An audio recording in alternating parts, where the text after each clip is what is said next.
Well, hello. My name's Chris, otherwise known as Zaphod, and here's the second in what will hopefully be a little series on my day in the life of or day in the life of two, this will be, in my role as a senior carer in the community. At the time of recording, it's just gone midday on a Saturday afternoon, excuse me. Today is one of the longer days. It's a full working day, so 7:30 this morning starts, and I should be finished around about 7 o'clock at night. That is not as horrendous as it seems. There are gaps here, there, and everywhere. But I've done so far, tots it up in his head. 1, 2, 3. I've just come up on my fourth call today. And all the clients are well. But I want to go into a little bit of the nuts and bolts of caring today. Yes, it can be a lonely life as a carer because you're not meeting and greeting your colleagues unless you give them a wave as they pass by in the car, as this one normally does. And if I don't wave first, I always get a wave back anyway. We are one big family, the people that I work for. We do support each other. This one tends to be somewhat of an old lag on occasions, fielding questions. There's no such thing as a stupid question. Fielding questions from colleagues, or confirming or keeping colleagues up to date with clients we may have in common. One of the issues we do have is medications, as I may have mentioned with the first instalment of this series. It's not the pharmacy's fault, but they do have issues on occasion supplying medications either on time or the correct medications, i.e. from the same manufacturer as the client normally has, which can cause problems with some clients if a pill they've had for years and years suddenly turns out to be a yellow one rather than a green one, for example. You can't blame people like that for being, that way. But if manufacturers will supply the same pills, the same potion within, that has a different colour. And in this past week, I've had a client who has promised creams on this last coming Thursday, then going to arrive on Monday. That's the lady you may remember has had a skin condition which has improved leaps and bounds. I think it's psoriasis, what's left. I don't think it was just psoriasis at the time. An allergy to something or other can be simple things like changing your washing powder, which can cause psoriasis. This one cannot wear rubber gloves. They have to be nitrile gloves, otherwise my hands will break out in psoriasis. Don't ask me how I found out. But yeah, the nuts and bolts of caring. You don't know what you're going to expect, and you should expect the same sort of scenario on every visit. People may be very fit and healthy and happy, and the next visit can be the complete opposite. Something may have gone wrong, a lot of attention and support required. You have to prepare yourself for that. There are peaks and troughs. The troughs make the peaks even more sweeter with some clients. They love their routines. I tend to try and get to clients around about the same time for each visit that I see them. There are some times when I cannot do that, when there's an immovable feast because a previous client may have to cancel or move around. That's a neighbour and colleagues beeping and waving at me. There proves the point.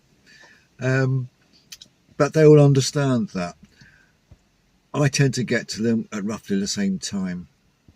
Some calls can be welfare checks.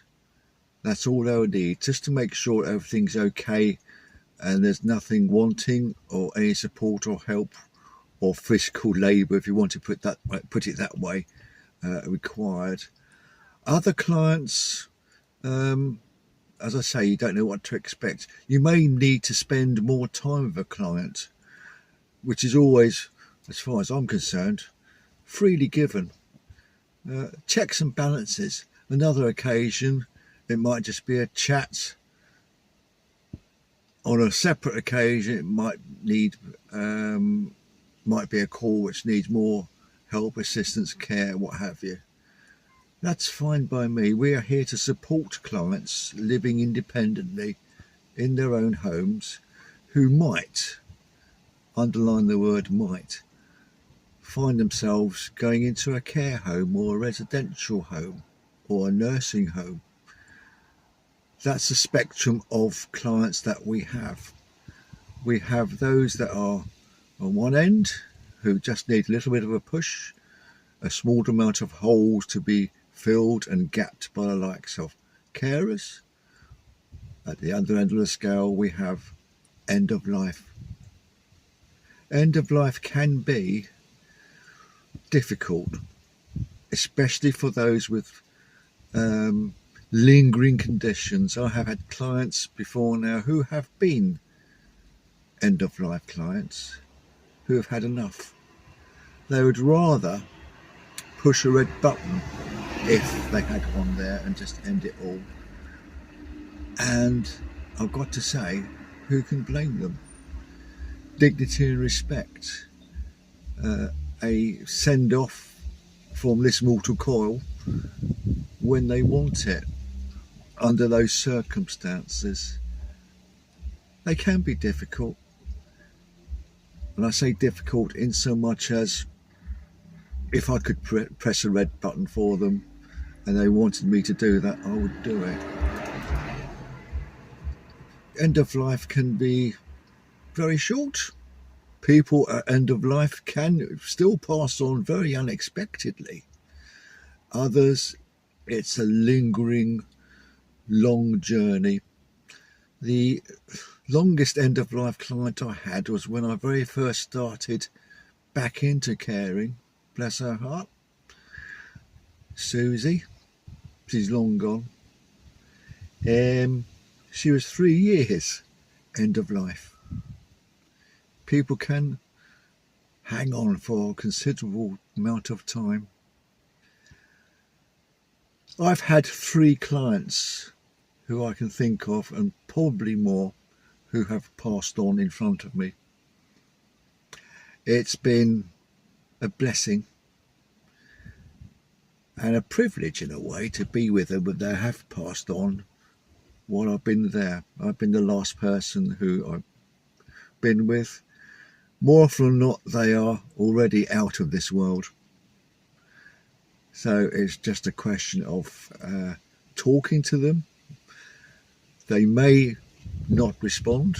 Certainly they won't respond verbally, but comforting, holding hands, nattering on away. It's the only thing we can really do to make their last hours comfortable, as long as they're clean. Medications have usually ceased by then, apart from morphines normally. And by that time, if they're taking morphine, it is in a device called a driver, which electronically pumps the morphine into their system. But I say by that time, it is obvious that they haven't got long to go.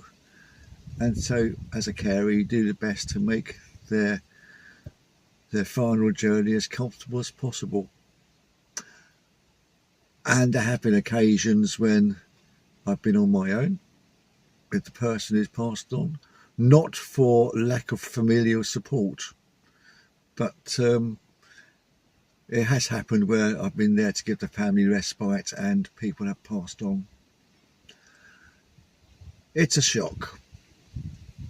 no matter how family, friends, relations prepare themselves for the inevitable, when it does happen, you still find that families are not fully prepared as much as they thought they would be. I'm a great one of letting, or encouraging, shall I say, emotions to get it off your chest. Have a damn good cry. Do not ask for permission. Previous generations, it was like, keep a stiff upper lip. But I'm a great fan of, letting it all flow. It's people's way of dealing with things, and talk and support, obviously. But that's enough morbidity for today. I have another, if I've done 3 or 4, I've got another 7 or 8 to do today before this one toddles off home tonight. But the next part of this, I'll try and make it a little bit less morbid, but it's good to get the morbidity out of the way, because there's a lot of fun things happen between carers and clients in much, much happier times. Anyway, I'd better crack on. Until the next one, take care of yourselves. If you like this sort of thing, me rambling on as I normally do, please like, share and subscribe, and I will see you for the next one. All the best, take care, bye for now.